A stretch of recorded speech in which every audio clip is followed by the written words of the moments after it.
Sooners team, assemble!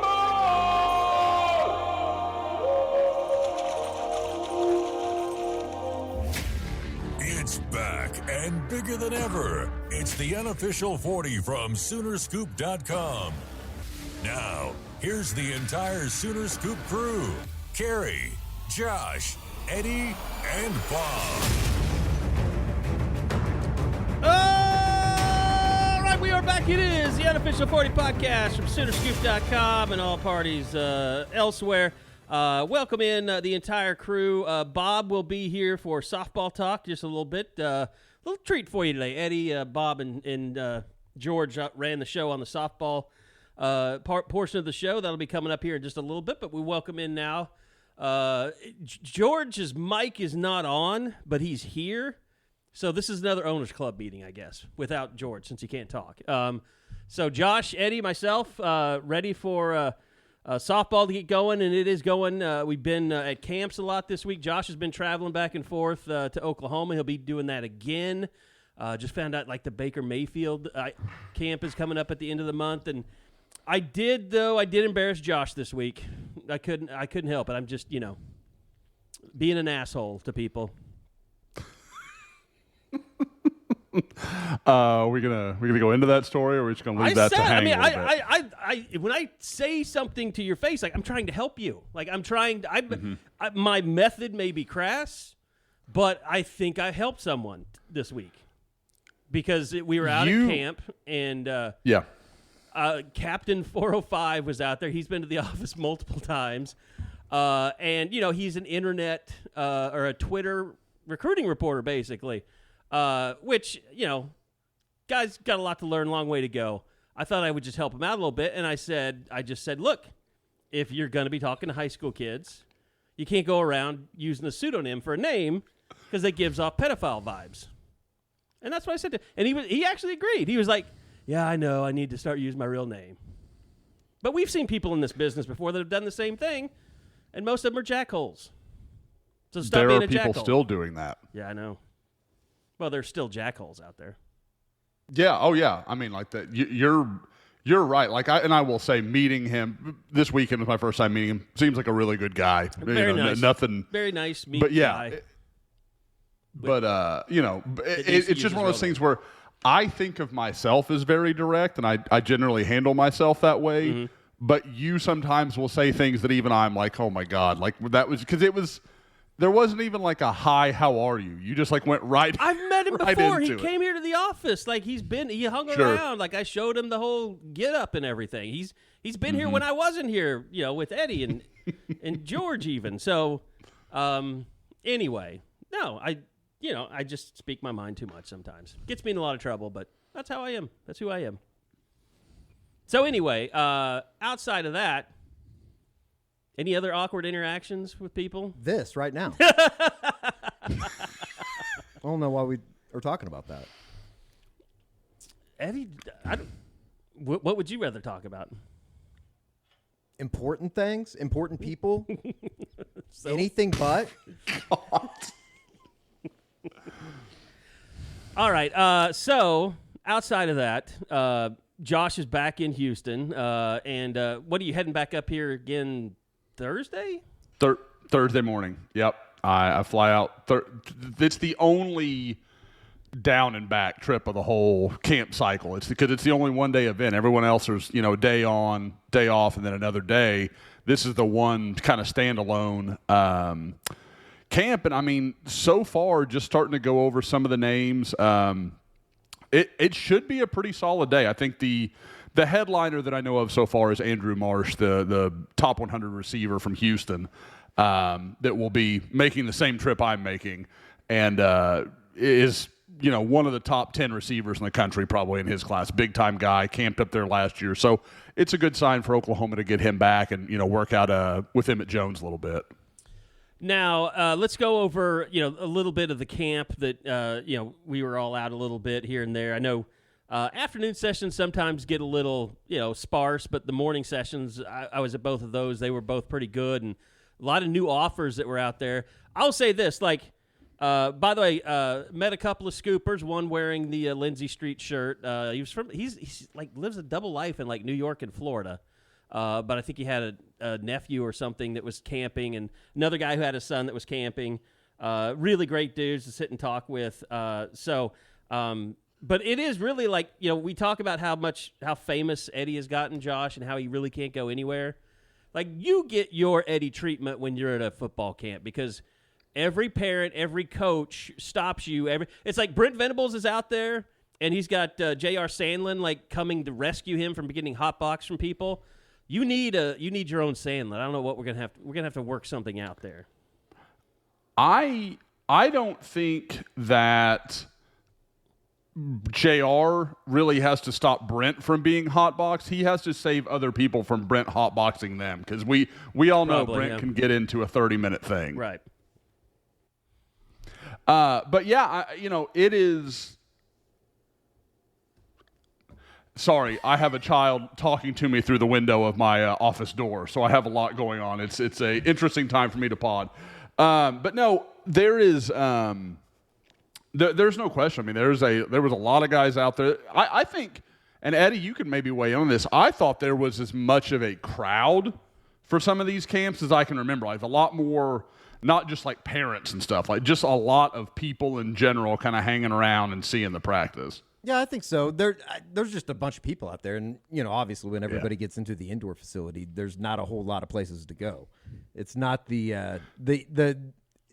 don't cram sidelines. You don't. Yeah, a lot of cram sidelines. It, it is what it is, though. I thought it was pretty good. I walked away not realizing how good some of the talent that was there, or that maybe I should say I didn't think that they were going to offer some of the guys that they did, and that doesn't mean that they're not good players. I was just surprised to walk out of that AM camp on Saturday morning and they go, oh, by the way, they offered the 2026 Gregory Patrick kid. And it's one of those things, too, where, Eddie, we'll show tape of something. Right. And, if they watch that snap, they'd be like, how did this kid get an offer? And so I've talked to Gregory over the last 24 hours. He'd never played center in his life. Yep. I think Bill did it to see how he would respond, how he would take to 100%. Coaching. Because, and I think part of that, Eddie, is like we talked about, there hasn't been that day of big-time defensive linemen yet. Colton Yarborough was there one day, and he was there the same day Christopher Jackson was. That was, I guess, Saturday the 3rd. And that was pretty good. But that day last year when it was Nigel Smith, Williams Neri, and then you had another day where it's David Stone and Sadavian Sims and someone else I'm still forgetting. So, there were a bunch of big-time guys on several different cycles. I still think we'll get there. We just haven't hit that day yet. So I think it's really interesting to kind of see how that played out and kind of what they did there. But, yeah, on Saturday we mentioned Gregory Patrick, the big offensive lineman from Michigan, but wasn't the only 2026 offer. Oklahoma's, guys, I would be interested to see, if you'd have asked me last week who was Oklahoma's first 2026 offer, I like Evanson Malaska from Bethany a lot. I've been talking about him. I watched him at camp last year in Norman. I don't think he would have been my bet. Now, I will say he impressed the hell out of a lot of people.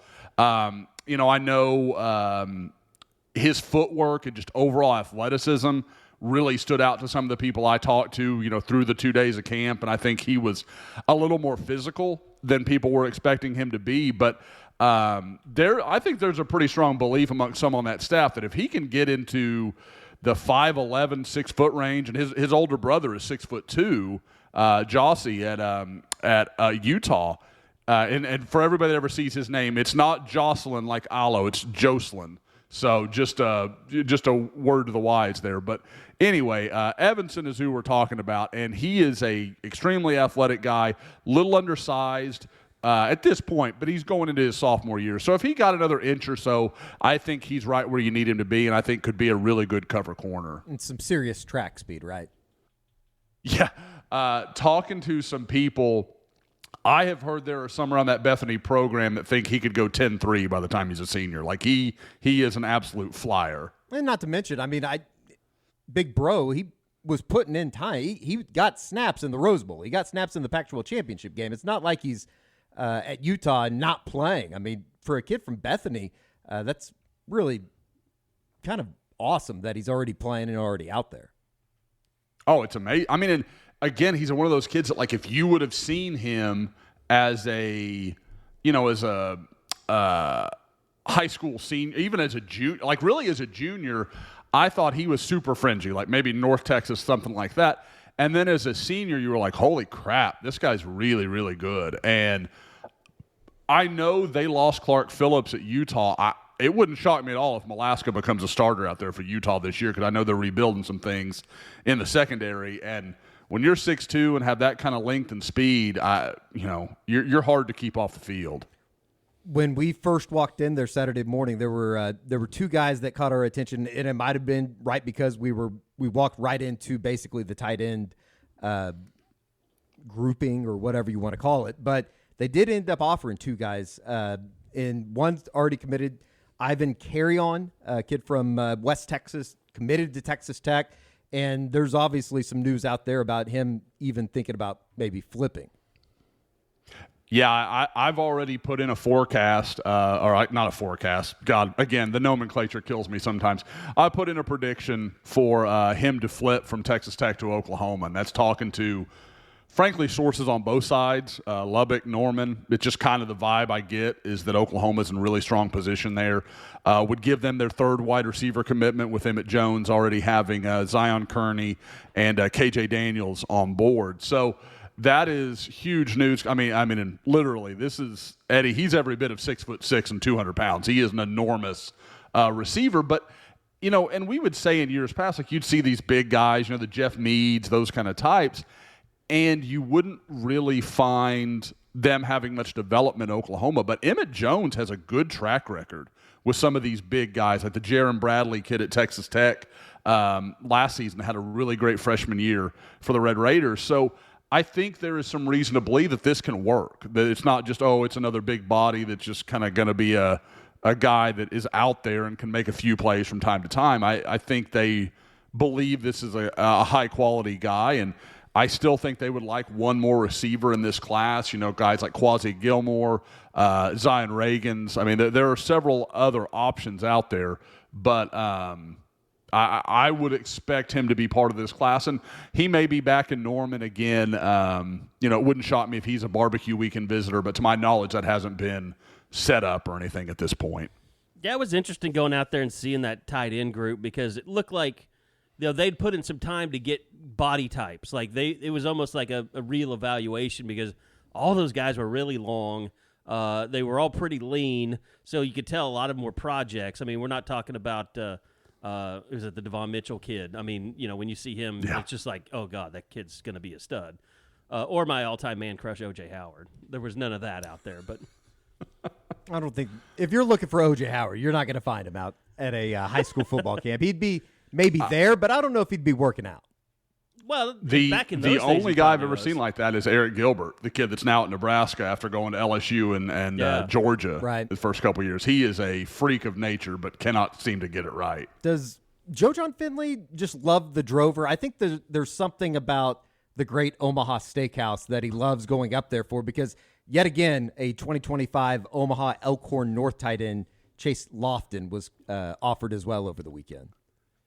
Just be a big athlete in Nebraska, and Joe John's going to offer you at tight end. Like that seems to be the prerequisite. And there's no Nebraska, clear. Right? His brother plays at K-State, but he played at Nebraska, didn't he? When his older brother, who Lofton, Joe John Finley. Oh, Joe John Finley. I don't know. Or he was a quarterback at Nebraska, right?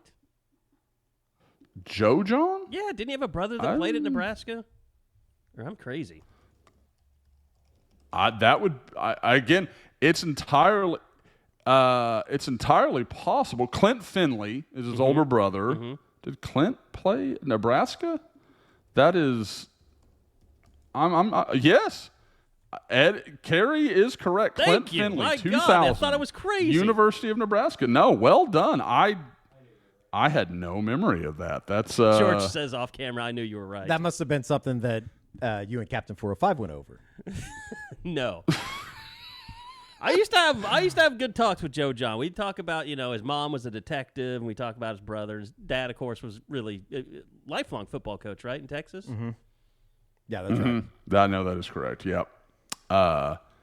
Yeah, he's enough, and his brother has been in coaching or was in coaching for a while. So anyway, but yeah, it's uncanny. Like the interest they seem to have in Nebraska. Obviously, Cade McIntyre just got to campus here in the last week. I mean, we can talk about some of the freshmen and all the transfers rolling in. How the roster numbers, that still fascinates me how that's going to play out. But we've mentioned, I guess we've covered all four of the offers, but one guy, Eddie, that we talked about in the last pod that we really liked during the camp but didn't pick up an immediate offer but has gotten one since is Owen Hollenbeck, the big offensive lineman from Melissa. I've talked to Owen. They see him as a center, and that I think we talked about it on the pod. That's where I see him playing. Just a squat, powerful dude. Is that the big white kid with the curly hair? No. No, shortcut. Hollenbeck kind of has like a little bit of a flatter face. Okay. He just looks like you go, yep, that's a guy that Bill Beatable would love.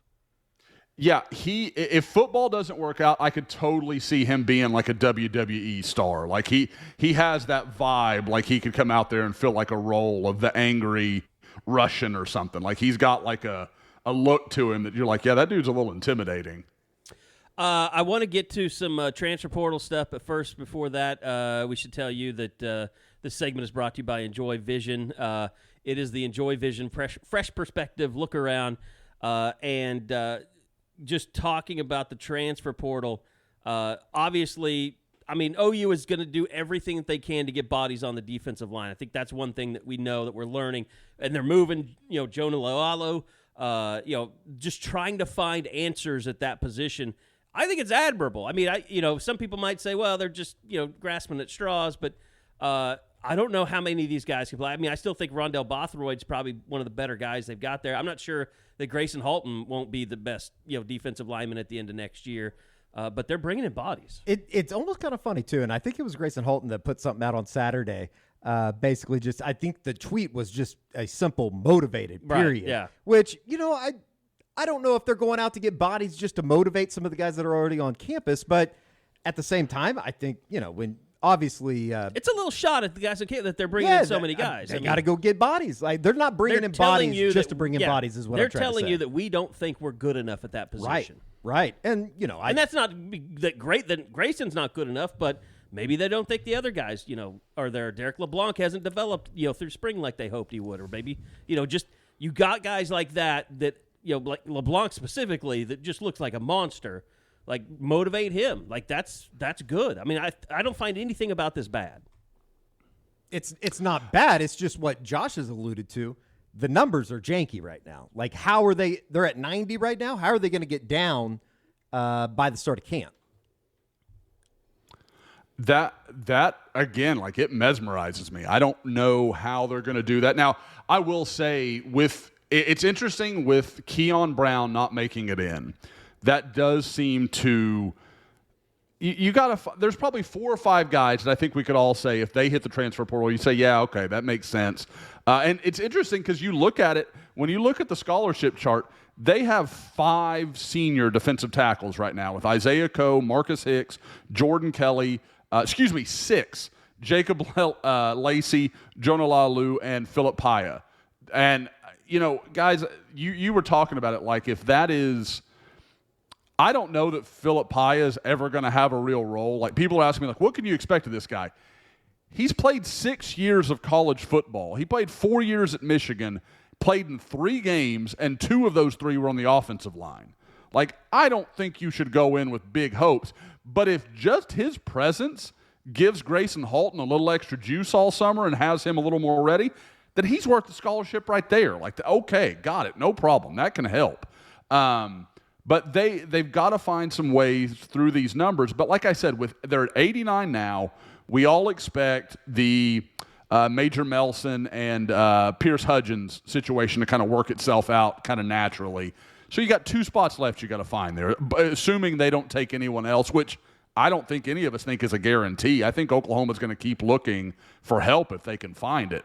If they can do that, then yeah. You know, one thing that has not been brought up, and this is probably not a real positive, but what if, and maybe this is something that the NCAA has to start looking at, but with all the collectives and things like that and the walk-ons getting guarantees, like, they could basically say, look, you're not on scholarship, but you're going to make $25,000 a year. Oh, I think that's – I don't know for a fact if that's happening in Norman, but I think that that's happening nationally for sure. And I think that's one way to be able to kind of skate that. I mean, isn't that as it stands now, what a collective should be used for in a situation like that? Well, that's bucking the system is all that is. It is, but I can't imagine that it's not happening in Athens or Tuscaloosa. Yeah, but you can't tell a kid that's not on scholarship you can't make money from the collective.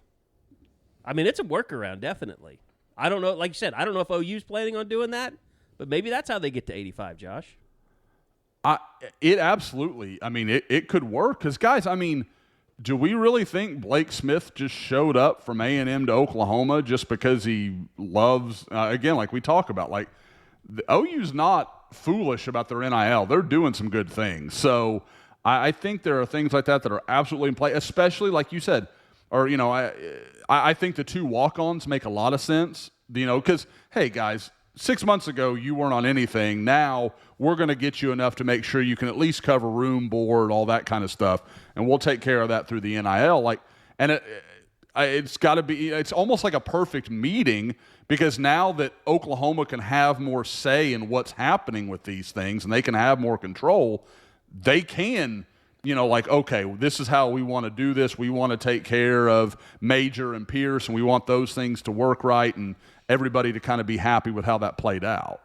You know what it takes to pull that off? I mean, it takes a lot of vision to be able to think like that. You have to have visionaries, maybe guys that have, like, perfect eyesight, people like Eddie Radosevich. Helen Keller could have used it.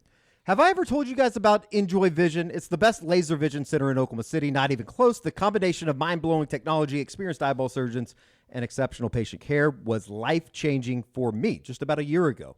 Enjoy loves me and the Unofficial 40 so much that they're giving out $400 to anybody that is interested in LASIK. All you got to do is go to enjoywithme.com. That is the letter N-J-O-Y with me.com. Use promo code U40 for $400 off LASIK. Enjoy Vision. This is where you LASIK. And they will not be giving that $400 to walk-ons. They got a business to run. I don't think But maybe so. they should. We can talk to them about it. Maybe set up a meeting. The Enjoy Vision player on the team would never drop a ball because he'd be able to always see it. It'd be almost like a competition show. It's like you have an NIL deal from Enjoy as long as you don't drop a ball, and or then maybe it goes they're away. just so good on defense because they see everything before it happens that. I would rather be the defensive guy. Too much pressure on dropping a pass. Well, and depending on who throws it. Does missing a tackle count? Josh is gulping down true. water. That's true. It's a good question. Okay. Go ahead, Josh. No, I was going to say, I love the idea of, like, okay, every receiver is on a whatever you want the weekly budget to be, This and then tier each of week it's NIL. almost like Survivor. Yeah, like you just climb your way up to like tier 1, but then you can get knocked back down if you drop a pass in the end zone. Yeah, you've got like a pool, and then everybody's getting an equal share, and then as each drop goes by, you just you survive to the next week. I love it. I do think it's not to get off track with the NIL thing, but there's a lot of stuff going on. Right, I saw where the collectives are meeting with Congress, and I know ahead of On 3, Shannon Terry is standing behind the collectives, and it's kind of what I've said. Like, universities, they want to be able to control this, but I'm still not sure that's the best thing for the athletes. And the other thing is, I mean, it's never going to be the best thing for the athlete, right? Because if it was the best thing for the athlete, you could just pay them whatever. And they could operate however they want. Right. They would be technically employees, I guess. I think they kind of with collectives. They can, but they can't also. Yeah. Just as far as an employee and stuff like that. What it comes down to is if you are a Heisman Trophy winning quarterback and you're returning, and I won't say the name because everybody gets mad when I do, you're going to make a ton of money if you have the right people. And now I, the thing, I like, think that they are, like too. the Bear Alexander thing at USC, where the kid goes and has a luxury apartment that probably costs $500,000 a year in rent. Like, that's definitely NIL funded activity that's meant to recruit players. I don't know what type of place Jordan Addison had, but I bet it wasn't that nice. Oh, like the Bear Alexander kid? Yeah, that's what I was talking about. It's an okay. I mean, it's just downtown Los Angeles, right? I think that, that other guy, I think he had the same one that won the Heisman Trophy. Oh, did he? I think he had about the same idea. Yeah, probably so. Now, it was probably, maybe he got the corner or the penthouse. It's or right there, like like that. by the Staples Center, Yeah, I think. so, like right across the street. Yeah. I don't know Los Angeles well enough, but the people I talk to are like, you don't want to live down there. That seems great, like it's a cool view, but it's not where you want to be. I think that the area that they're in is okay, but yeah, it's not. You're not living in Malibu or wherever in the hills or whatever. Yeah, Plus you're- of all the places you could live in that area, I just don't think that would be in the top 10. Oh, sure. Oh, yeah. Like, no doubt. I think that the stars go to that place to buy the cocaine. You're living with the drug dealers. There's a reason Bear sent that picture out at night, I guess would be the way I might say that. So it's not quite, it's a little more bleak when the sun's hitting it. As bracing as our boy is over here by Valare, I bet those guys are a dime a dozen, like down on the street in that place. Oh, The guy that lives in a little cubby hole. Yeah, over no here. doubt. I would imagine that it is. Guy And I scares wouldn't the shit even out of doubt. me. I wouldn't, I don't have to doubt about it or imagine it. I saw it firsthand when we were out there in 2017 for the Rose Bowl, just walking around that area. Yeah.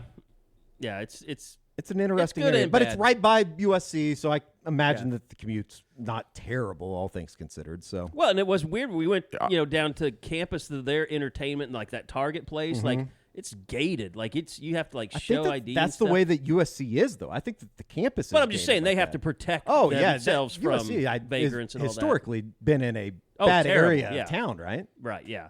That was always that. I remember Anthony Fogel telling me the story about how he was from Houston and he wanted, when he went on his USC trip, he said, I want to go to Watts. I want to see it for myself.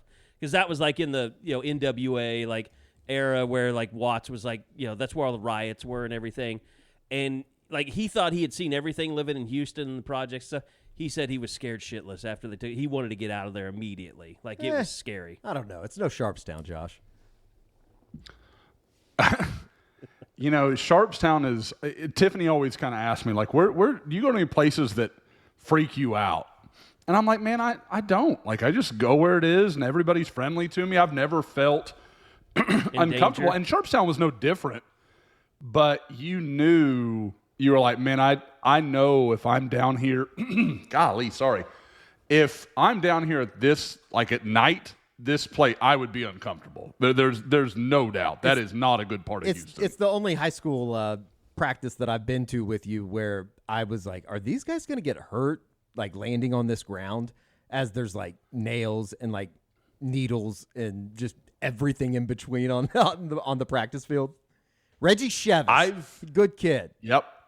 He was a good interview. He was good to talk to. Like, he was a really nice kid. It just one of those things where, like, Eddie, I remember thinking, like, I must have been really spoiled because I don't remember from Little League to the end of my playing career any point on any field, baseball, football, whatever, where there were stickers everywhere. I mean, like, just those kids were getting tackled into sticker patches.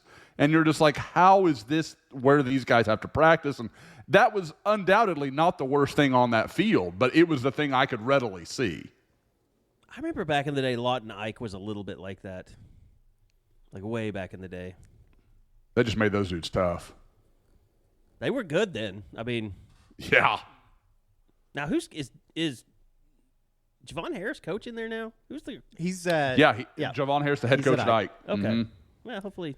And they had a running back just pick up an offer from North Texas. He seems like he's getting them going back in the right direction. I mean, for those that haven't followed Javon since he left Oklahoma, he's coached in the JUCO ranks. He's coached her in Texas. Actually, I can tell you, Joey McGuire, now the head coach at Texas Tech, helped him get his first job coaching down in the Dallas-Fort Worth area when he was kind of when his playing career ended. He hit me up. I put him in touch with Joey, and Joey did the rest. I didn't do anything special other than connect those two. Yeah, I think he was at Coffeyville for a couple of years and then went to like Mississippi or something after that. Yep. And he came back, I think, wanted to be a little closer to his family, and he got the lot night job, and he knew it was going to be a tough job. They had their first year wasn't pretty by any stretch of the imagination, but he's got 3 or 4 guys that have legitimate Division I potential, including a couple of young guys that are going to be potentially very, very, maybe even OU level kids. They're very, very good at a very young age. It's about time. Lawton, it seems like that was a normal stop for us during the spring tour. We would just go down there. It was kind of a known, like, you're going down to Lawton that day. You're going to go hit all 3 of them, and you're going to see quite a few guys. I don't know if I've been back down there since Jalen Barnett. I was, Eddie, I think about that all the time because I actually had a chance to see Lawton and Lawton Mac in the last couple of weeks. Now, I was supposed to see Ike at Choctaw, and I couldn't end up making it over to the opportunity that I had. But Mac hasn't gone anywhere. They're still every year going to fire out 10 wins, going to be really tough out, probably make quarters, semis, and 5A. They're just really good. I just don't think they've had that elite guy that they were churning out there for a while. Lawton, it's tough times. I can't say exactly what's happened. I don't know if Javon is starting to keep more of the guys maybe that used to transfer over from Ike or would live over in the Lawton High areas, neighborhoods, but it's tough for Lawton right now. They don't look like they used to. And, people forget in the early years of the Bixby run, Lawton was the team that Bixby was afraid of. That was the team in 6A2 that would push Bixby to the brink. Josh, you put out your Hot 11 from your tour so far. I think maybe we should hit on that. A lot of 2025, and you've been talking up 2025 for a while. But your top 2 players, a receiver and a quarterback that you just saw recently as well. Yeah, and I know Eddie and I have talked a lot about this guy, but there's just no way to say it other than Kevin Sperry he's legit. I just want to be real clear with people. Like, that's a guy that, and I hate laying down the comparison, but it's just so fresh in my mind, and they remind me of each other in some ways. But there is some Jackson Arnold, because people forget when Jackson Arnold committed to Oklahoma, I think he was like the 125 player in the country. Clearly well regarded, but not, he's a can't miss future 5-star kind of guy. And he just kept getting better and kept getting better. And that's what I see from Kevin Sperry. Every time I watch him, he's a little bit better than he was the time before. And I've said it in a couple of stories. I think a few people have caught on to it and mocked me for it because it's basically been a repetition thing.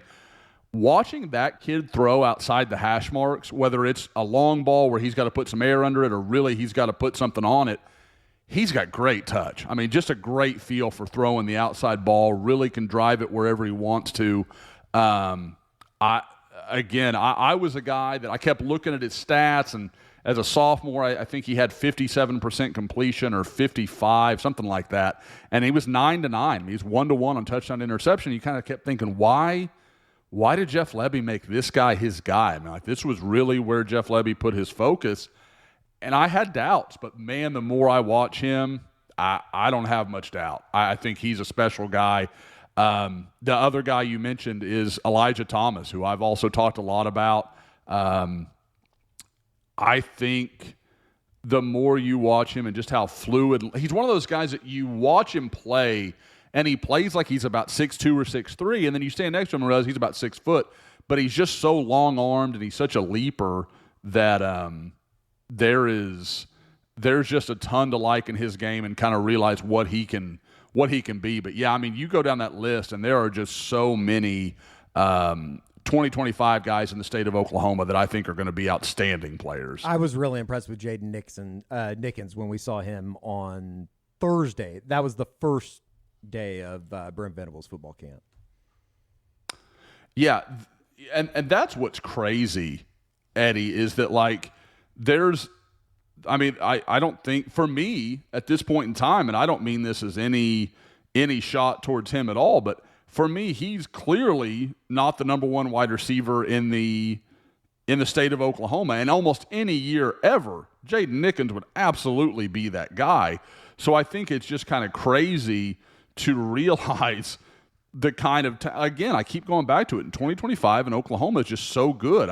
We haven't even brought up C.J. Nixon, who shares the 2025 class with Nate Roberts. If those two were your tight end class, hey, great. But Oklahoma's working on Devon Mitchell. So, we've been kind of wondering, when's tight end recruiting really going to take off? And I think it's going to take something pretty monumental for Joe John Finley not to have maybe the best tight end class in 2025 in the country. I mean, something would really have to change because I love the momentum they're making. But, yeah, I mean, Jaden Nickens, Eddie, I mean, you talk about the difference from him last year when we saw him at OU's camp to now and how much bigger he's gotten, how much more he's filled out his frame. He just not – last year you could kind of – some of the – more veteran corners would come up and bump him a little bit and push him around a little bit. You're not doing that now. He's 190, 195, and if you come up and do that, he's going to shove you around and then he'll run past you. Speaking of the tight end position, Josh, I will hit you with it just because it just got out there, but Devon Mitchell, the I guess technically California high school football player, obviously went to Allen, and then he's over at, what's the high school called? I was out there. Los Alamitos. Gosh, Los Los Al. Mm-hmm. Couldn't think of it. But Devon Mitchell has put it out there that he will be making his announcement on July 8th. And, it would appear that everything that even somebody like me hears, OU continues to be in pretty good shape for that. They have felt like almost an insurmountable lead since Michael Hawkins committed. So I think if you keep Hawk in there, he's happy, everything goes right there. I don't see much. And he's got not two other officials because he's a junior, but he's got a couple other visits set up. I believe it's Miami, and I'm trying to find the little graphic he put out the other day because I just can't keep all these things straight in my head. There's so much happening right now. But he's got a couple other visits he's going to take this summer. He's going to be at Oklahoma on the barbecue weekend, obviously hanging out with Michael Hawkins. So I really – it's going to take a lot for Oklahoma to lose the momentum they've built here. And, I mean, Carey mentioned – guys, I don't think there's a better embodiment of when Carey gets excited about a tight end and it's seen enough to be like, holy crap, then that dude's pretty special. Carey, you saw him, as a sophomore last year, and it was just like, oh, that guy's different. Yeah.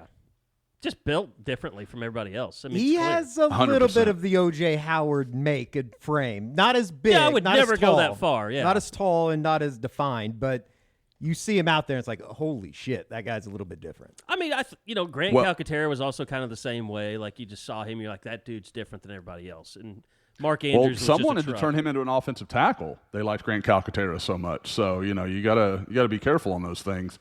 But no, and Carey, you will get a chance to rekindle your affinity for Devon Mitchell because he will be camping the last day on June 15th. He'll be there that day and then be at the barbecue. So, looking at it, I think it looks like June 13th and June 15th are going to be the two really big ones. Like, I've already got, multiple 4s and, 3 and 4 star guys in 2025, 26, and 24 all confirmed that are going to be there.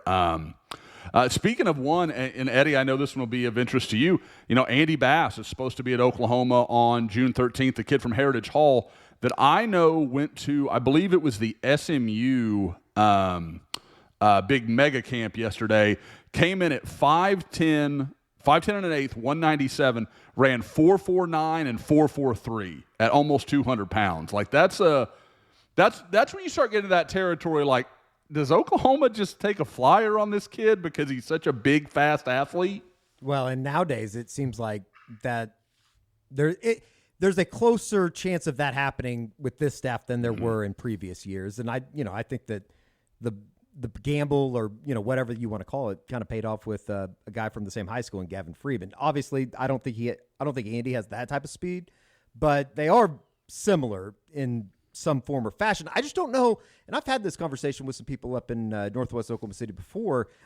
Does he want to play quarterback in high school, in college? And I think that that's something that even some of the staffs that have come through Heritage Hall here over the last month and a half have kind of had. It's like, and I think even a Syracuse, they basically said, let's just get you to campus and we'll figure it out from there. Well, Eddie, to your point, so looking at, and I'm just using the site athletic.net, it tracks a lot of high school track times, that kind of stuff. The best time it ever recorded for Gavin Freeman was 10.81. And Andy Bass has a 10.63 this year at Plainview, and obviously still has another year of high school to go. He may break 10.5. That's like, crazy. I don't think he's just a little bit faster than Gavin. He is considerably faster and 30 pounds heavier. That's unbelievable. That's no jab at Gavin. I loved Gavin. He was a borderline top 10 guy in the state for me. I'm just telling you, this guy just speed, size, he's a more rare combination than I think. Even that I think it's surprising me a little bit as I watch him more. Well, all right. Do we get into the bad and we'll just hit him with it right now? Might as well. Bryant Wesco has committed to Clemson on Tuesday evening. Yeah. I will say literally this morning when there's first, or no, I think it was yesterday morning. I'm sorry, it was yesterday morning. I believe it was Anna Hickey at the Clemson 24/7 site had put in a future cast or no crystal ball. Crystal ball 24/7. Sorry, yeah. Had put in a crystal ball for Clemson and Wesco, and I had talked to several people, and I mean, really over the weekend, it was still like, he's going to go there and he's going to love it, and then he's going to stay with TCU or Oklahoma. No one, and I mean no one, thought this kid was going to go this far from home. Like, because that was half the deal with Oklahoma, was he was going to get to go and be close to his sister, and his mom could come up and see them, or their mom could come see them. There was no belief, and I'm talking about amongst multiple staffs, that he was going to go that far from home. Like, I wrote USC off. I wrote Clemson off. I didn't think it, so I will totally take this one on the chin. Like, this is just unexpected. And I spoke to a couple of staffs that were as surprised as I am. What like, trainer's there's just business no did other we way burn to say down it. over this one? I don't know. I mean, like, and we can. I'm sure someone can find a way to put this on Sean Cooper. I'm sure they're probably already working. But it's just, like I said, Clemson did a great job. Talk about a weekend. Sammy Brown, Bryant Wesco, and they also landed they had another one that was just, massive. So they are having the kind of run that TJ Moore, the wide receiver I saw last fall at that was Lewis Carter's teammate at Tampa Catholic. So they're having a nice run. OU fans, I promise, it's going to happen. You're going to have your day in the sun. It will happen. Bryant Wesco's a brutal beat. I'll fully admit it. That's one that I think I and everybody else has been counting on being part of Oklahoma's class for months. It was foregone. It seemed like it was a done deal. And I know there was even some that expected him to commit to OU on the barbecue weekend. That was as of a couple months ago. And then obviously things started to change around early May. So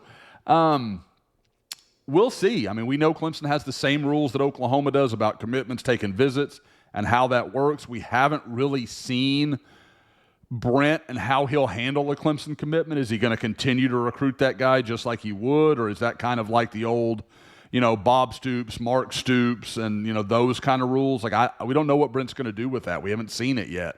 But my general impression is that Oklahoma's probably just going to look in other directions. Like I said, I think Ivan Carey is going to be one of the guys in the class, or however we say his last name. I need to speak to Ivan and make sure I get that right.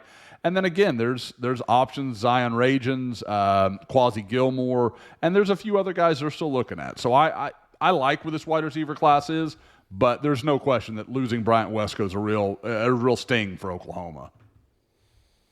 Yeah, add that on top of Sammy Brown, who I thought was going to be like the greatest interviewee ever. That was kind of disappointing to see him go to Clemson.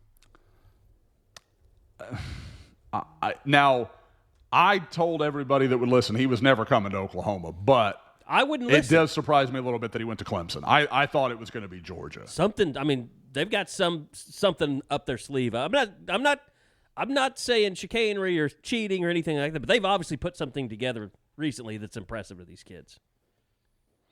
Oh, I mean, Dabo's just name, image, likeness, and the religion. Like he's just getting it out to the kids. Led so by that's, God or something like that.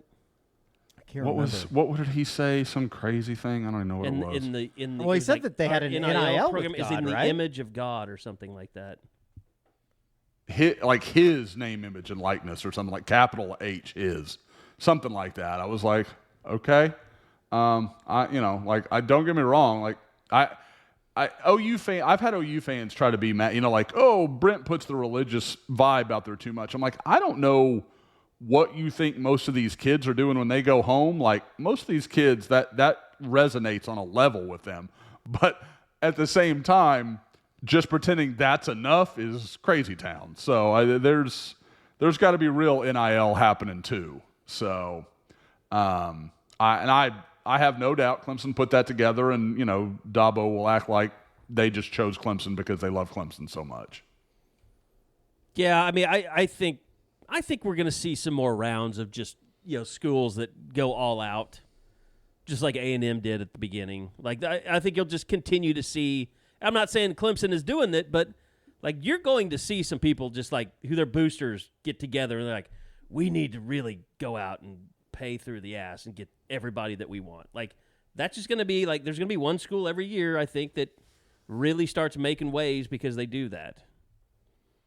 Until you have a uniform, NIL program. Wouldn't be a bad year for OU to do it. They sure seem like they're in line for some guys if they can start throwing that cheddar around a little bit. Cheddar. I don't really like that. I don't think they're doing anything to hurt themselves with that. I think they're yeah. Like that. But there's gonna be some. It's like I'm sure like Ruiz at Miami's not just throwing. I know he's not throwing money around like he once was. When you go out and you're that bad. No. Yeah, you better see some. He will for basketball probably. Sure. Well, some other sports maybe. I don't know. Even the baseball team let him down with Texas going down there. And the Cavender twins just left. Yeah, they said forget student athletics. Yeah, we just want to make money. They have 9 commitments in the 24 class, and only 2 of them are 4-stars. Like he ain't that's not like what you'd expect from Cristobal. But at the same time, that is not NIL run recruiting right there. The first school to really take advantage of this will be the school that goes and gets the Saudi investment fund, and just gets them involved.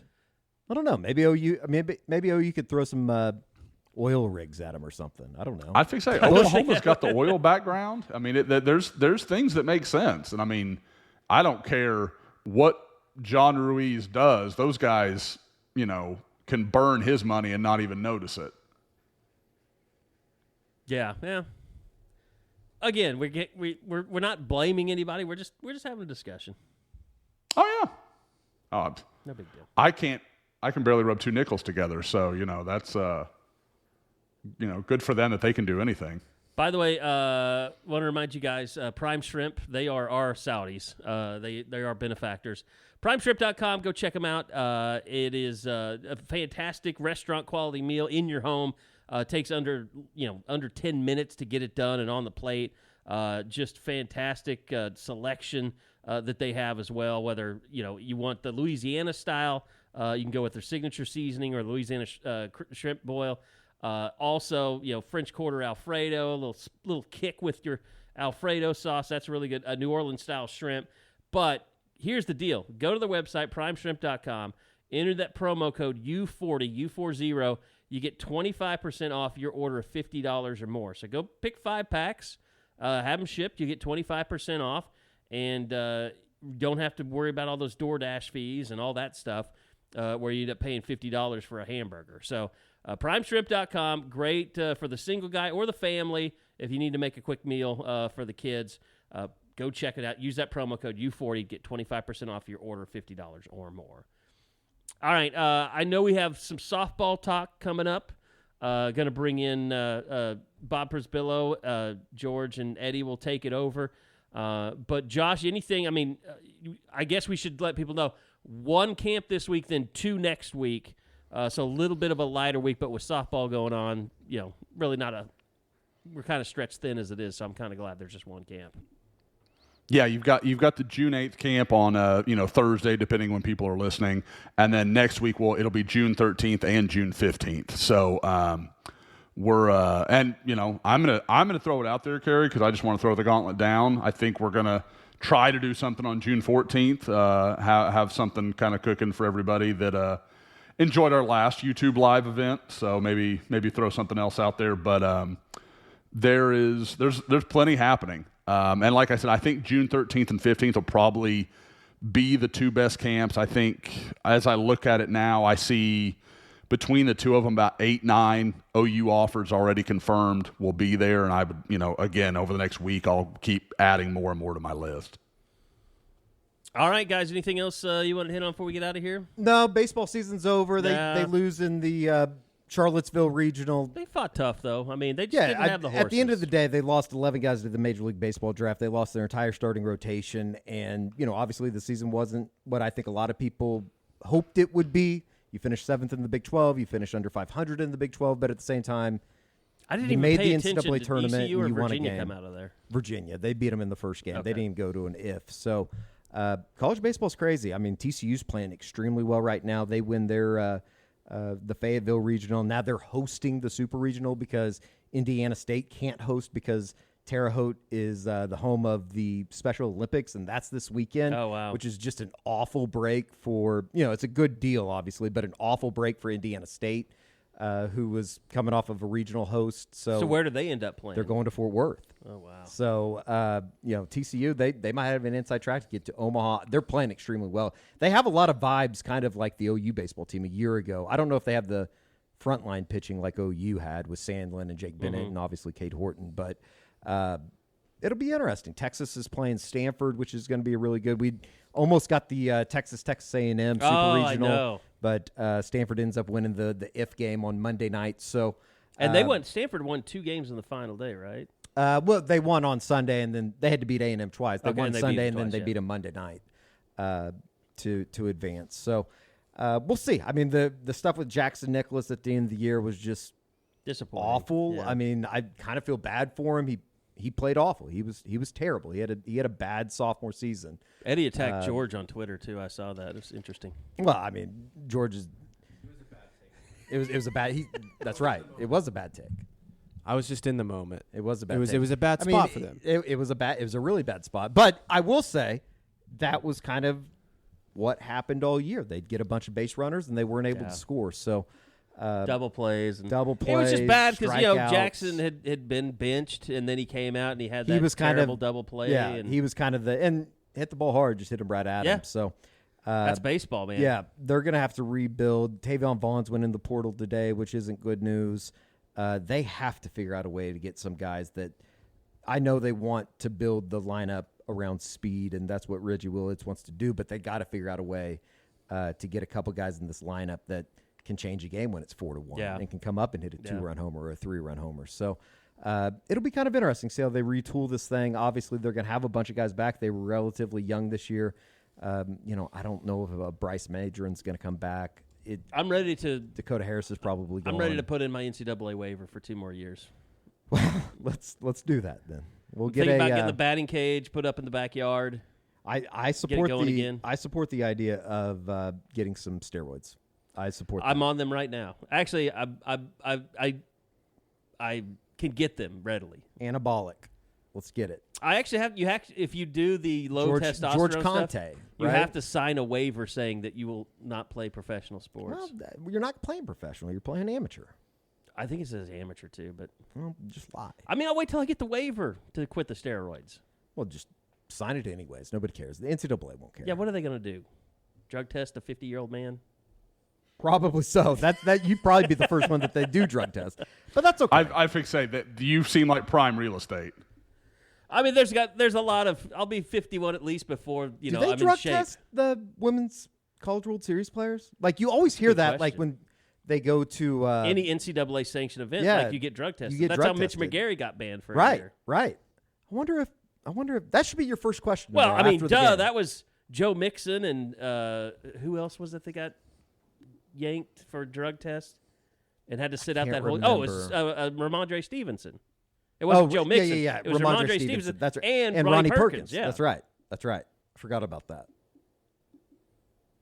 I'll say this. I know softball's coming, but to me, somebody else made this comparison nationally today, but I think I made it to you. Like, when you watch Oklahoma play softball, you're not watching women's softball. Like, you're watching a breed of softball that is higher than women's college softball. They're just It's so like good. watching UConn play basketball back in the day when their players looked like they were like every women's college basketball team you watch, like they missed layups left and right, can't shoot free throws, everybody's jacking. Like UConn, like Sue Bird and all this, like they play like men. I mean, there's no other way to say it. Like they're just awesome. I mean, it helps that, as much as people want to bitch and complain about like playing in Oklahoma City and all that other shit that's out there, it's like they're just better than everybody else. They don't have people running around in the outfield like with knocked knees and the stuff. crazy thing is, and I can't remember who I was talking to. I think it was you, George. How like Jordy Ball is not the most like physically over presence type of player. Like Jenny Finch was a tall, right. Montana or Fouts or whatever. Very tall. She's tall. That She's freshman big. for Tennessee that was throwing 76. She was Right. tall. Like Kennedy's is insane. huge. Yeah. Not huge. I'm going to get canceled for that. But like Jordy Ball, it's crazy. Well, she looks like she has like 2% body fat. They're just insane. They really are. Guys, And she's the fastest. you know what that That's argument what George says. That whole argument reminds me, and it's because I was just up there and I was just having this conversation with some of the coaches. And I know Eddie and I specifically, and Carey, I know you kind of did too. We grew up on the West Side, and you would always hear, well, Jinx, Union, Owasso, they're only good because of the numbers. It's the numbers. No. Go up there and be around those programs. Like, it is run differently, and it was. Like, there's more and more of the state are adopting a lot of their methodology. Yeah, but like for 20 years, Mustang is trying to be in that same South They're system. trying. Yeah. They're trying. 100%. Choctaw's trying to do the same thing. And you look at it. I mean, 20 years ago, Mustang got dusted. Or no, excuse me, it was UConn with Richard Schwartz that just got dusted in a state title game. And now Mustang, they'll play Jinx and Union pretty tough. Like they'll give them a good run when they play them. So it's more interesting than it used to be. But it's just that like the people that try to, it's about Oklahoma City. No, it's not. Like, Oklahoma City doesn't make those girls the best fielding team in the country. That doesn't make them the best pitching staff in the country. Like, they're playing on the road, playing all these good opponents, traveling all over the country, and just killing people. It's got nothing to do with Oklahoma City. Josh, we stopped there during the spring tour. You don't have to go very far from Hall of Fame Stadium to see a really good program that does it the right way in Midwest City and Carl Albert. Yeah. They haven't had a problem winning the Absolutely. state championship. Yeah, and again, it's a great and that's program. part of what makes them so scary this year. We know what a wagon gonna they be are when they crazy. don't have a bunch of D1 guys. They're going to be crazy this year. Yeah, It's- when I grew up, Lawton was dominating everything, like we talked about earlier. Sure. Go all the way back to Charles Thompson. I mean, the players, who was the running back for the Raiders? Was it Lawton Ike, I think? Well, they had was it? Well, not there was Thrash, Duell but Brewer. Trap. There was Duell Brewer. Duell, But before him, it was a track guy. I think he went to Clemson. Yeah. Yep. Anyway, Is that Trap? That's not Trap, is it? James Trapp. Yeah. I know might he have was been. from It might have Lawton, been, and he yeah. went to Clemson. Yeah. Yeah. That's who it 93 was. draft pick of the Raiders. Yep. Okay, but I mean, there was just guy after guy. I mean, go back to Jamal Brown. I mean, Yeah. like Lawton had its day, and then it kind of came back with Mac a little bit. But then the Edmond schools started becoming dominant, and then Union, like with Justin Fuente, like that was really the first time you Putnam saw City North. a throwing quarterback. Did they? I'm trying to think. Did they play in the playoffs? No, Fuente was a lot younger than Sam. He was in the he was 90s. Yeah, he was 95 maybe at Union. But then, like Mid-90s. the Rocky That was Calumet even Midwest jinx is City when years. everything changed. I mean, that's when the state shifted. Sure. And that Calmus defense, like people still talk they were about that insane. defense as like the best in state history. And I think they averaged like 3.5 points per game or something like that whole season. Rocky they just Bright, murdered Mac everyone. McCoy. Yeah. That entire Jinx team. And is I'm just sure there insane. were games where, like, because Rocky was a running back too. I'm sure there were games where people were running away from him. Like, don't touch me. Get away from him. He's going to kill you. And that's what Carl Albert's like. Xavier Robinson, Carey, you've got to see that kid in person. Like, just go watch a game this fall. Like, he is absurd. He's 240 pounds Yeah, he and looks, is one of the fastest just on guys in the video, field. you can tell that he's built different. This lower body just looks like tree trunks. Yeah. Oh, he looks like a defensive lineman from his lower half, but he can just run, so it doesn't even matter. All right. Well, that's going to do it for us. We're going to be back with some softball talk coming up next. This Father's Day, elevate Dad's style with a gift that's as unique as he is. Dead Soxy Premium Socks. Get a head start on your Father's Day shopping with our special offer, 25% off and free shipping on all orders with the code exclusive sock subscriptions to our weekly supply boxes. There's a perfect match for every dad. Dad deserves the best. Elevate his style with Dead Soxy today. Get free shipping and 25% off all orders. Use promo code SCOOP, SCOOP. Happy Father's Day from everybody at Dead Soxy. All right, we are, I guess, basically less than 24 hours away from the start of the National Championship Series with Florida State, Oklahoma winning on Monday afternoon. And you guys have been out there, George, Bob. It's been quite an incredible run, beating up Stanford. I guess not really beating them up, but outlasting Stanford, T.R.A. Jennings with the 2-run double in the top of the ninth to give Oklahoma a 4-2 win, 51 in a row. And, I mean, this is where they were supposed to be, right? This is it. Everything's out there. Yeah, and this feels like the team they should be playing too. You know, when they played back in the middle of March in Norman, Florida State came to town after a 3-game set, Stillwater, then the Tuesday showdown, and I remember Patty Gasso saying this feels like a super regional, and in fact, it's better than that. You know, they one-upped what that feeling was like. It's not just in the Women's College World Series; it's the championship series, and it's the two teams that have clearly been just head and shoulders above the rest of the field the last couple weeks. And the confidence that was there from OU at Media Day, the confidence that was there from the Seminoles, this should be a heck of a lot of fun. It's been incredible to watch from afar. I can't imagine. Georgia, you've covered the World Series before, haven't you? Yeah, I covered in 2017. Okay. And that was kind of before. I mean, they were obviously great, but that was kind of the beginning of this, like, run the last 5 years. And I think they were a 10 seed that year. But, yeah, I mean, it's unbelievable to see kind of where they were at 2017. They had a bunch of young players, and now where they're at now in terms of the talent, it's crazy. But I think Bob nailed it. These are the two best teams, and I know there was quite a few people in my mentions yesterday when I tweeted out that this is going to be as tough of a challenge as Oklahoma's you had the faced. power rankings. Florida State Yes, won, yeah. Oklahoma 2, right? No, I did not. I did not. But a bunch of people were like, well, they already beat Florida State earlier this year. And I'm like, yeah, That by battle, 5-4. It was a one-run game, and everybody's like, well, Stanford is the next best team. And I'm like, I don't believe that. Do they have a great pitcher that was a perfect recipe to maybe beat Oklahoma?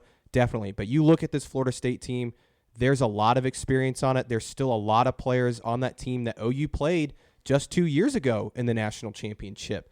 They've got great pitching. They can score. Their head coach has been here before. I believe, didn't she go to OU? Yes. Yeah. Yep. So, I mean, she understands. So this is a group, and they talked about it today, Bob. They get a lot of Oklahoma questions in their press conference because it's all Oklahoma media there.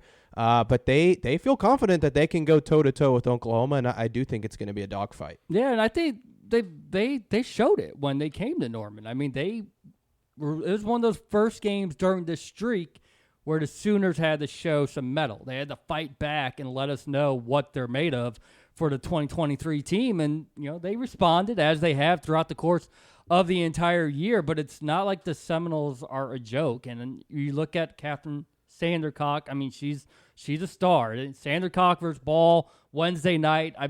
That's going to pretty much, to me, kind of tell the story of where this series is going to end up going. And credit to Patty and Lonnie, the way they coached to win. Because you remember we were talking going into Tennessee, would it be Nicole May or Storako? Like, how would Patty assess the situation Tennessee, of course, didn't. Tennessee played. I don't know what the logic was. I don't know what they played for, but it didn't work. Where Patty threw out Jordy Saturday, and they run ruled them, and Florida State did enough with Sandercock to where it came to Tennessee Monday evening in the 5th inning, 3-1. It's like, let's put our ace in. Let's shut this down. Both teams are as fresh as you can be.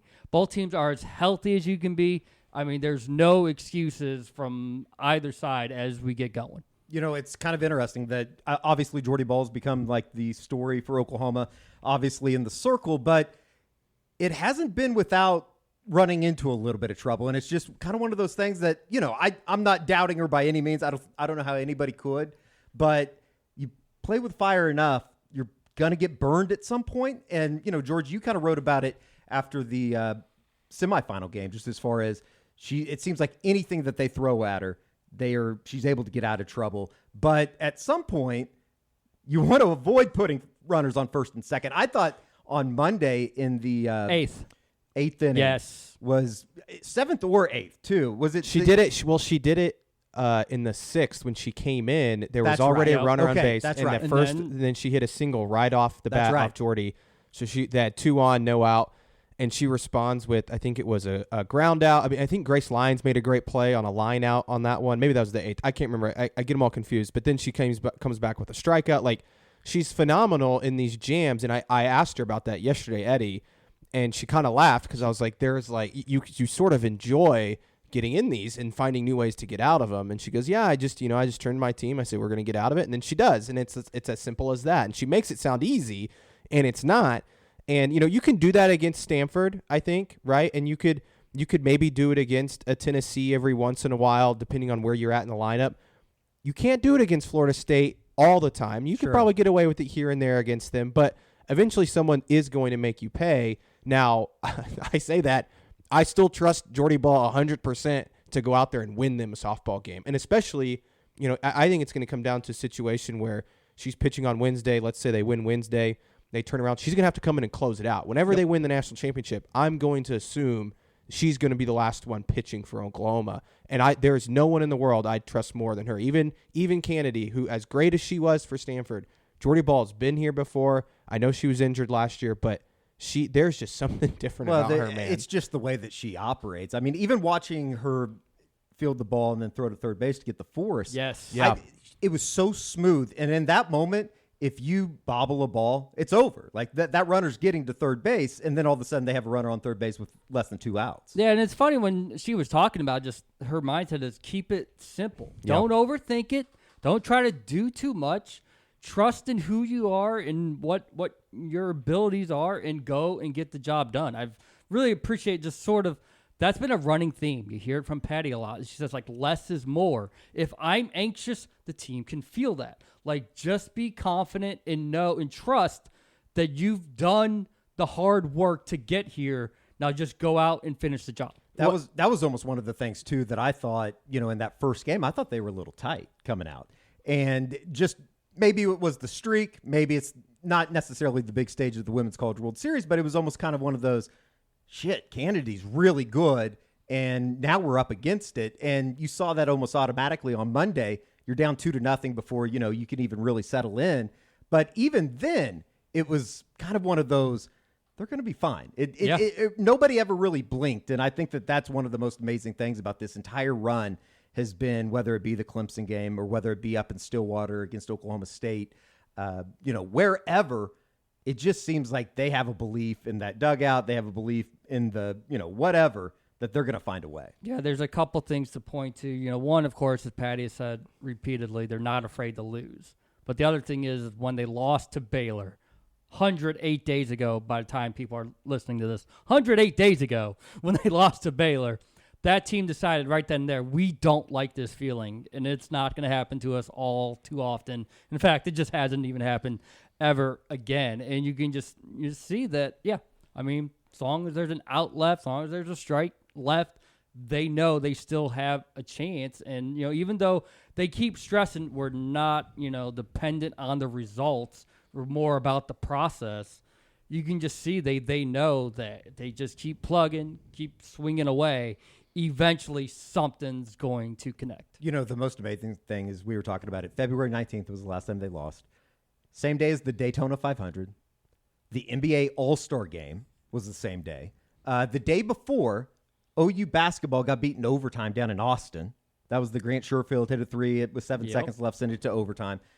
The week before that Sunday, the Super Bowl. So, I mean, that's just to put it in perspective how long this thing has been going. And, you know, as much as we want to talk about Oklahoma and obviously the 51-game winning streak and the history that they've made on the way, Florida State's won 33 of 35. It's not like they, you know, are just stumbling into this thing, and rightfully so. I mean, I don't think any team would be stumbling into a national championship series. They played really well. The only loss is what? In the Super Regional, they got beat by Auburn, or the regional to South They Carolina. got beat by South Carolina and then came back and obviously ran through Georgia in the Super Regional. So it's kind of incredible. I do think that, you know, going into tomorrow, it's no doubt about it that Jordy Ball gets the ball first. Yeah. On Ball in game versus one. Sandercock. Yeah. I think that's gonna be tremendous. Yeah, I think you start Jordy. I think they would win with Jordy because they've also hit Sandercock well before in their previous matchups. Now I think she pitched 2 innings. Just in 2 Norman. innings on that Tuesday matchup, and that was actually the first team to really go to. Okay, we're going to use a pitcher every 1 or 2 innings. Now I don't know if that's just because they were coming off the 3-game set at OSU and the arms were kind of tired, but that was the first time we had really sort of seen that through like a real competitive team. Not just because you're beating the junk out of these garbage pitchers, but this is what a legitimate team that now is going, okay, every 1 or 2 innings we're going to go with another look and see if that disrupts their flow. Yeah, I guess I was referring to the national championship 2 years ago, which again, that's 2 years ago. But yeah, I think you pitch Jordy. I think that they feel confident in winning that matchup. And again, this team, even Kennedy, you saw once they saw her the third time, they were seeing her a lot better, right? You had the Torres double that was almost a home run. Grace Lyons, who has not been good all postseason, comes up with the big double there in the 9th, and obviously Tiare finishes it off. So I think they'll eventually, I think Sandercock will come out and play well. It's that second game that if OU wins the first one, what does Florida State do? Because I think it's obvious OU brings in Nicole May, who I know she gave up those 2 runs against Stanford, but she was spectacular the rest of the time she was in there. 13 retired in a row. She allowed OU to, start figuring out Kennedy, start figuring out Vaughter, got Vaughter out of the game. So, I would assume that's the way they go. I don't know where Florida State would go. Maybe Leonard, Bob. Yeah, I don't know. I know they also did against Tennessee yesterday. What was it? They pitched like 3 different pitchers, I think. So that's something that they could also throw at OU. And that's something that Lonnie talked about today, is that pitcher by committee is, of course, because that's what we're seeing throughout the entire sport, where gone are the days of course, some like Paige Parker just willing you through the entire tournament. And the adjustment for Sandercock to go into this year saying, you don't have to throw 200 innings. We're going to get other people involved so that we reach this point, everyone's fresh, everyone's ready, everyone's had a type of moment to let them know they belong on this stage. And I think, when they swept Clemson, that to me kind of turned their whole season around. Because Clemson, it was like 37-1. They were ranked 2 or 3 in the entire country. And, after losing 3 of 4 to OSU and the Sooners, start to wonder, was FSU, top 10 good or top 5 good? And then when they swept Clemson, they got on this roll that basically they've been on for the rest of the season. Tiare Jennings, anything else to say about her and her performance on Monday? Go up to the plate 0 for 4 with 2 strikeouts, and then, I don't feel bad for Kennedy because, obviously it's good that Oklahoma won, but she made 2 bad pitches against Oklahoma. The one last Thursday that got singled into left field, and then obviously on Monday, the one that she left over the plate, and Tiare Jennings goes the other way with it. And that's all it takes. And that's why there's so many times you hear head coaches say, so-and-so threw a really good game. It's like, you're going to have a bad pitch or two. That's going to happen. And Patty was like that with May. It's like, this was tremendous. This worked out exactly the way we wanted it to. Okay, up to the 2-run homer. You can live with that. That's good. We're going to be just fine here. going forward. And Jennings is just so soft spoken and just never a braggart. Just not a bone in her body that's anchored like that. It's like the real insight you got from her was just she shortened up her swing. Like she choked up. She was like, all right, there's 2 strikes. What do I need to do to get this in play to bring a runner home? And that was the adjustment that she made because she had looked foolish. She had looked bad in the couple of at-bats, and that, hurt Stanford, not back down. It's like, Kennedy had Tiare's number those first 2 games. So, yeah, walking Jada Coleman sounds strange, but we would do it again just based on what we had seen through those first 2 contests. Yeah, I mean, I didn't disagree with it. I thought they were going to walk both of them because then it was Erickson was up next. I'm sitting here watching the game with Carey, and we kind of thought they're going to just walk both of them, load the bases, maybe you get a force out anywhere, and then you get to Erickson. Yeah, I mean, I don't know. I don't want to. I mean, Stanford played great, and I think they had a good strategy. I thought they made a mistake there, but it's just that again speaks to the greatness of this team. Is there is no easy outs, and I think they're also it's cliche to say there's a lot of cliches with this team, right? Pressure is a privilege, stay where your feet are, but they always stay in the present. I mean, even Tiare, she was 0 for 4 going into that, 2 strikeouts. And what does she say after the game? Just keep swinging. She's not worried about the previous at-bat. So it's impressive. Also, I pulled up the stats from the game earlier this year with Florida State. Sandra Koch pitched 2 innings. Yep. She gave up 3 hits and 1 run. And then Storako started that game. Gave up the 3-run homer to Dak. Yeah, she had 5. She gave up 5 hits. Ball closed it out. 3 innings pitched, only 1 hit given, no runs earned. So, and 6 strikeouts. So yes. Jordy had their number, which means she has everyone's number pretty much. So it'll be fun to watch. And again, I'll take Jordy Ball over anybody any time of the day. But Sandra Koch is one of the best in the country. Not to say that they absolutely need her to get going, but you almost wonder if a big swing like that can get somebody like a Grace Lyons going offensively, get a little bit of confidence going up into the box. Yeah, and we'll see where she ends up in the lineup on Wednesday. One of the craziest stats, Ryan Aber brought this to my attention a couple weeks ago, so now I've been following it too. No batting order has been the same in the entire 51-game run. That's crazy. Sometimes it's the same, nine players. Sure. But they're all in a different spot. And so we'll see what happens. Has Patty been asked about that? Is that something to keep? I don't know about a scouting report, but I guess when everybody is hitting as well as Oklahoma is, minus a Grace Lyons, it really doesn't matter. Like, you're not being able to pitch around anybody. And maybe that's what they're trying to do. It's just insane that sometimes where you place them in the order ends up being exactly where you needed them. You always got Jada and Jennings, 1, 2. And then, here lately it's been Lee at 3. But 4 through 8, a lot of times you don't know. And it's like, how did she know that it had to be Kinsey Hansen had to be up against Clemson? Or, just like you look back and like, how did that lineup work out so that so-and-so was up in this type of moment? But it's really been just a crazy stat to think about. And you've had Grace in the 8 hole multiple times. We'll see, where they end up going with her Wednesday, but that she needed that so badly. Credit to her. It hasn't affected her defense the entire time, and she's made, she makes those great plays look routine, so whether they don't even stand out. But the fact that she was able to get that double, we'll see if that can carry over for her. She makes everything look so easy. She made a couple plays like just tracking down fly balls into left field, into shallow left field that. I don't know. I don't feel like that's a very easy play to track off the bat, and she just makes it look incredibly easy. And that's the defense, and that's usually the difference maker.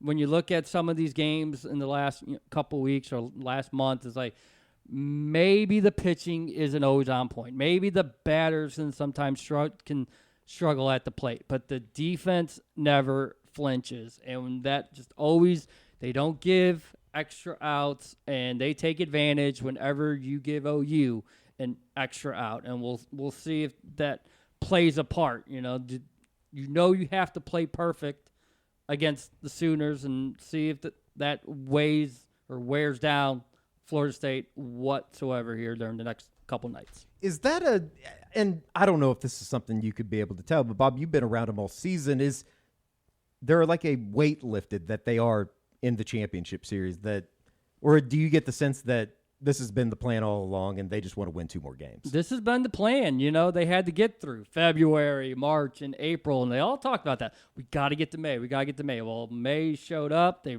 brought their best, and the opponents have brought their best. I don't think OU has slept walk through some of these tight games. It's just been very competitive action with other teams playing their best of their best, going against OU and making OU show just how good it really is. But these are the moments that they've been waiting for. These are the moments that they've come up big time and time again during the last couple seasons, and they're ready to do it one more time. Anything stick out from the press conference on Tuesday, just as far as the final words that were kind of thrown out there? I know that Jada Coleman kind of went off. I saw the clip of her comments just talking about people bitching and complaining online. I'm kind of done with the OKC talk. I'm kind of done with people getting up in arms about whatever they are getting up in arms about. Yeah, I kind of started that today too. Did you? I had the leadoff question. Shout out Nate Fakin, and I just asked Alyssa and Jada about when they walk, they throw their bat, Sure. They get really excited. And I just said, how does that maybe rub off on the team and how important those walks are? And both of them kind of took it as well, I don't even think they did. It was, and then Patty answered, and Patty was they are unapologetic in the way that they celebrate, which I think is great. I think it's great for the sport. It's what makes the sport so much fun. Right. And Grace Lyons went on to clarify later, because Ryan Aber followed up and asked a little bit more about it. She said it's not directed at the other team. Sure. It's to spark our team. It's to get the fans going. That's what it's about. And there's, Bob, I don't know about you, but any sport I've ever covered, I've never seen better sportsmanship than I have in softball. And I know some people don't want to, hear about sportsmanship, but there's a respect factor between these teams.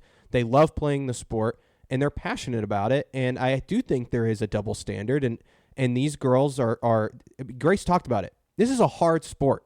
To get a walk is a big deal. To get a big hit is a big deal. Let them celebrate the way they want to celebrate. And I think it's great for the sport. I think it's what makes Oklahoma City so much fun. And I think it's why it's one of the best sporting events I've ever covered. Maybe Danny Cannell will come back. It is the Seminoles again. Please. I forgot about that. I forgot about that, but I think I probably am going to have to unmute him over the next couple days just to make sure. What was that? It was 21? Yeah, and it was 21 the the last same- time they yeah. played, right? And it was Donahue, actually, I think, that kind of sparked That's it right. because she made the big play in outfield. And Yeah. she also had a couple home runs, I think. I don't remember, but she obviously was very animated, I remember And specifically. it was Jada Coleman as Jada a Coleman. freshman. Yep. He So- did not like it. He was very upset about that, and God bless him. I'm excited about it. It's kind of, I guess, been a culmination of an entire season. I do think it's insane that as close as both of those Stanford games were, they won both of them by 2 runs. And maybe that just represents the dominance that Oklahoma softball has been in a way. But I think that over the next 3 days or the next 2 days, there will be a lot of talk about just kind of where this team fits. I know that Jessica Mendoza was on ESPN this morning, kind of comparing them to the UConn softball dynasties. Basketball. Basketball dynasties. I like Patty a lot more than Gino Ariyama. But at the same time, it does feel like they are on the verge of really making that statement that, hey, this is probably one of, if not the best softball teams ever played. I think it is the greatest team. And if they win it all. And I like that they have to go through Florida State to do it Yeah. because this is a worthy final challenger. Yeah, Florida State's been great. And that's what Patty said too. Is we love that game in March. What a great atmosphere, and we're a different team, but they're a different team. And this is not going to be like a run rule back to back. This series is over. This is going to be a lot of fun. This is going to be a battle. Heck, you could hear it in Sandra Cox's voice when she's there. This is going to be a lot of fun. Yeah. And they are ready. Offensively, this is the best offense that Jordy Ball will have faced too, right? 22 hits in 3 games for the the Seminoles at the Women's College World Series. 5 home runs, a number of singles, a bunch of stolen bases. Yes, They like to get people that's moving. going to be what's going to be interesting because Kinsey Hansen hasn't had to do much during these last couple weeks, and Florida State's going to test you. There's no doubt about that. That's kind of where it goes back to ball. It's like she's allowed a lot of base runners in her appearances. Not a lot, but there has been traffic on the bases as compared to nothing when she pitches against anybody else. And I'm going to be interested to see how they kind of handle this different challenge, I guess. They're obviously better. I think that, anybody that is picking the series probably going to lean towards Oklahoma unless you just want to be a little bit different. But, this is the best team that they've probably played here over the last couple weeks. Yeah, and that's why it's going to be so fun. It wasn't like some team snuck their way through. It's like, how did they end up in the championship series? We said it going in. We thought it was OU, Florida State. We said it last week. We thought it was OU and Florida State. And it exactly worked out that way where they didn't even need the if games. Like, okay, these are the 2 dominant teams of 2023. Let them go at it. When Florida State hasn't even really struggled. It feels like they run ruled Oklahoma State. Who'd they beat in the second comfortable game? Against Washington. Yeah, didn't dominate, but comfortable. And then Tennessee, they looked pretty dominant yesterday against them, and I think Tennessee's a really good team too. So yeah, it's the 2 best teams, and I do think if OU finishes it off, like I said, I think they're the greatest team of all time. I thought last year, I'm looking at last year's team, I forgot they only lost 3 games. Yeah. I mean they were 59-3. It just wasn't those long, 50-game winning streak. They broke them up there. The wild thing to me, too, is just the fact that when you look at what they've been able to accomplish, I hope that people have grasped how good the run has been, how historical the run has been to a certain extent. It just doesn't seem like they just seem so unflappable at times. Like there is nothing that presents a challenge to them that they go, this is it. We'll just repack it up and then get back out there tomorrow. Like, and I think that's the biggest challenge for Florida State is, and we're talking about a series. We're not talking about a one-off game. You're going to have to come back and you're going to have to do it again. Yep. Something that they haven't done all season. That's something Patty mentioned way back when we were talking about Baylor second time around. We don't want any team to beat us twice in the season. Well, that doesn't happen for this week. They will be the national champs. It's been awesome. It's been a lot of fun. You guys have done a great job out there at the Hall of Fame Stadium. It's been, I don't know, it's just kind of one of those things. I think that when you follow Oklahoma softball, it's just kind of built in that you're going to be there for the extended week. And it's been a lot of fun to read all the stories that you guys have done out there. The crowds, I would imagine, over the next 2-3 days at Hall of Fame Stadium. Oh, you're going to play at night finally. There's been a lot of people, of course, that were upset. Sure. We weren't. We Sure. didn't mind 11 a.m. start, but now all these games are going to be at night, and so it'll be a different type of atmosphere where Florida State's been at night the entire time. I'm not saying it's going to mean anything. I'm just saying it'll be maybe even a more electric feeling. The one thing that does kind of suck about all of it is it's going up against the NBA Finals on Wednesday night, but I would like to see this thing eventually. I think Richard Deitch threw it out there yesterday that, eventually it'd be awesome for the sport if they could end up putting the championship series on ABC. I understand that there's some scheduling there, though, with, the NBA Finals, and you're the heart and middle of the June. So it's been a lot of fun. Anything else from as we wrap this up for softball coverage? It's here. I mean, it's out there in front of them. Are you going to come, Eddie? I think I might come out there. You guys were talking about, being able to get some dinner out there, and I think I might have to now. Yeah, bring some natties. I tried last time, and I got it in, I guess. I don't know. I don't want them to. They might have an eye out for me this time, though. There's going to be a lot of people. Oh, and make sure we got the Sleep, Eat, Run, Rule, Repeat shirts on deck. We're actually, I don't know if you can see them in the video, but we're almost out of them. And we got the women V-necks, we got the U sizes, and then obviously everything else that has been up on the site. But it's been an incredible, response or whatever you want to call it from everybody. To think that we've gone through a couple, like full orders of these things is pretty cool. So Maybe they'll get another run rule in. yeah, that would be prime. That Yeah. would be prime if we could get one more run rule out of this. Although Patty on Tuesday warned this isn't going to be a run rule. Don't series. expect it. I didn't. That means expect it it's against going to happen. Tennessee. That means it's going to happen. Is that like some psychology stuff with her team that she's really trying to put a little bulletin board up there? I mean, when going into the tournament, I was like, and of course, I didn't realize that Kennedy was just this monster that she is. But I was like, well, if they're going to run rule anybody, it might be Stanford, and of course, it's Tennessee that they run rule. So who knows if they could? They might run rule them. Who knows? I would guess not. I don't think so either. I would say buckle in because, the next 7 or 14 or 21 innings are going to be pretty intense, kind of like those Stanford games were, where you're one hit away from losing a game and having to come back. Now, it's kind of the same thing as the Clemson Super Regional. Even if they were to lose that one game against Stanford, I have no doubt that they were going to come back and they were going to win the afternoon if game. Yeah. But in the back of your mind, I think with the streak and everything that goes into that, you just want to kind of take care of it and have a clean performance. So, all right, boys, we appreciate it. Thank you to everybody for listening to this week's Unofficial 40. We will be back next week when we wrap up softball, obviously recruiting, and everything of the like as we enter the middle of the summer. We'll talk to you then.